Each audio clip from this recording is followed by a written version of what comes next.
৮ মাসের সংসার শেষে লাশ হয়ে ফিরল রুমি। কুষ্টিয়ায় গৃহবধূকে হত্যার অভিযোগ স্বামীর বিরুদ্ধে। বোয়ালিয়ায় শোকের মাতম। চুয়াডাঙ্গা সদর উপজেলার কুতুবপুর ইউনিয়নের বোয়ালিয়া পূর্বপাড়া গ্রামের রহিম হোসেনের মেয়ে রুমিনা আক্তার রুমি।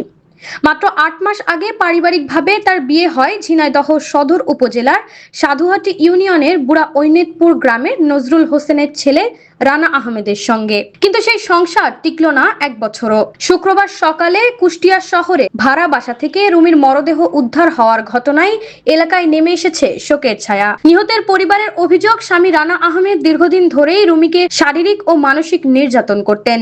রানা একটি ঔষধ কোম্পানিতে চাকরি করতেন এবং কুষ্টিয়া সদরের একটি 3 তলা ভবনের ভাড়া বাসায় স্ত্রীকে নিয়ে বসবাস করতেন। ইনি বিয়ে দিয়েছিল ইনেতপুরি বিয়ে দিয়েছিল। ছেলেটার নাম হচ্ছে রানা।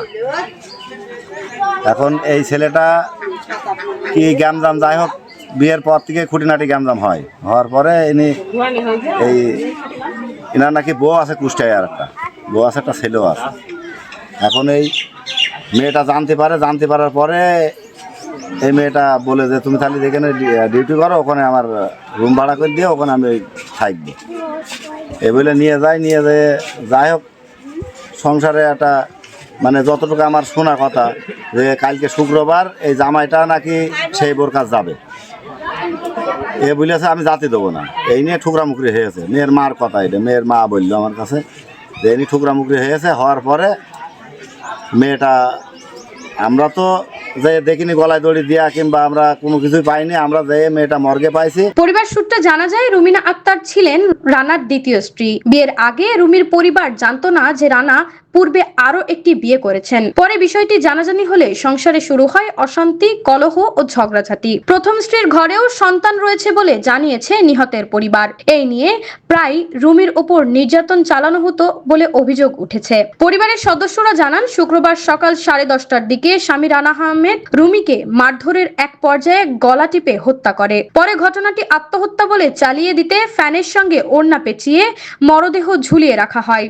পরে তাকে কুষ্টিয়া সদর হাসপাতালে নেওয়া হলে চিকিৎসক মৃত ঘোষণা করেন। নিহতের বাবা রহিম হোসেন কান্না জড়িত কণ্ঠে বলেন, আমরা তো শোনা বলেই না ভাবে ও মেরে ফেললে ওইভাবে সেই ইয়েতে হসপিটালে নিয়ে গিয়ে মামলা করি।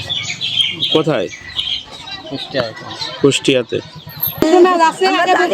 তার আমার মেয়ের বিয়ে আর পরবর্তী নিয়ে বিয়ে করে ক্ষীর খেয়ে করে তারপরে শুনছি অনেক বস্তির মেয়ে বিয়ে করে বাসা ভাড়া করে রেখেছে, তার 2টো ছেলে ও গোপনে রেখে আমার মেয়ে আগে তো আমরা জানি না। বরযাত্রী নিয়ে যেমন মেয়ে বিয়ে করে নিয়ে যেমন মেয়ে বাড়িয়ে মেয়ে ফেলে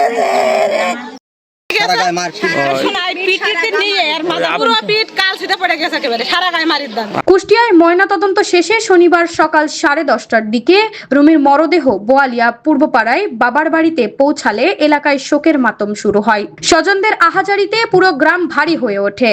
পরে বিকেল 3:30টার দিকে পারিবারিক কবরস্থানে তার দাফন সম্পন্ন করা হয়। এই ঘটনায় এলাকায় ব্যাপক চাঞ্চল্যের সৃষ্টি হয়েছে। নিহতের পরিবার দ্রুত আসামি গ্রেপ্তার ও দৃষ্টান্তমূলক শাস্তির দাবি জানিয়েছেন।